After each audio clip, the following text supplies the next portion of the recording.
कधीच नाही चुकणार तुमचे फेवरेट टीव्ही शोज झी5 सोबत, तेही एकदम फ्री। बनीला आणि वसूला वेगळं करून मला वसूचं लग्न लावून द्यायचं नाहीये।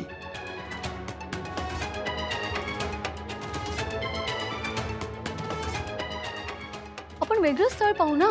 अगं ते कसं शक्य आहे? आणि हे स्थळ चांगलं आहे की? वसू, अगं ही वागायची कुठली पद्धत? आम्ही इकडे तुझी काळजी करतोय आणि तू साधा फोनही घेत नाहीस। अगं बनीला कसं समजायचं ते आम्हाला कळत नाहीये। तू रागावलाय तुझ्यावर, आयुष्य बोलणार नाही असं म्हणतोय। आणि सुशीला मला सांग, घरातल्या मुलीनं इतक्या उशिरापर्यंत काही न कळता बाहेर राहणं चांगलं आहे का? माझा लग्नाला होकार आहे, त्यांना होकार कळवून टाका।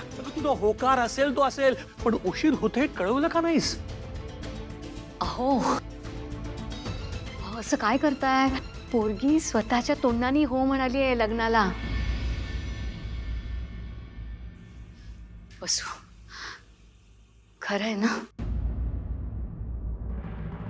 खरंच होकार आहे तुझा? हो आई,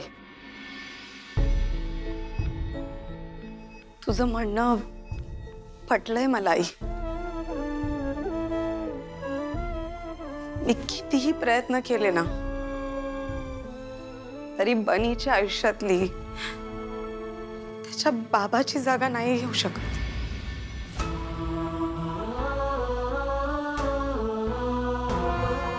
त्याला बाबा नाही देऊ शकले आणि त्या बाबतीत मी आई म्हणून कुठे कमी पडले असं पुढे जाऊन त्याला नको वाटायला। वसू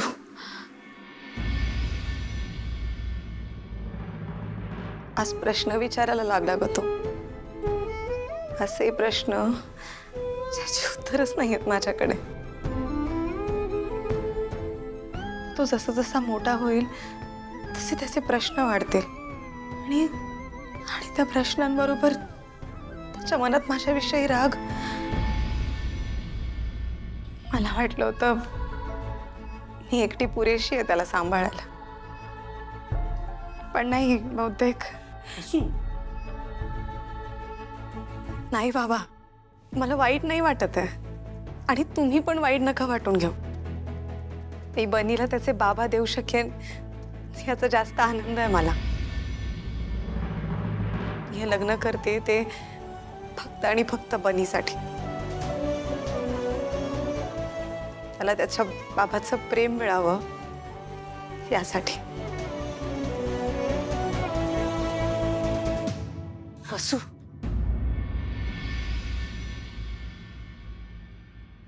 वसू त्यांची एक अट आहे।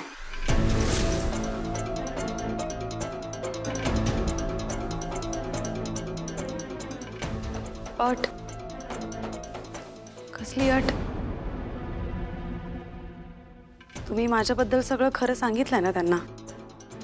हो बाळा, सगळं सांगितलंय। बनीबद्दल सांगितलंय? हो, त्याच्याबद्दलही सांगितलंय। मग कसली अट आहे? अगं म्हणजे तू आकाशरावांना अजून भेटलीच नाहीयेस ना, तर त्यांचं असं म्हणणं लग्नाच्या आधी निदान फोटो तरी बघ अशी अट आहे त्यांची।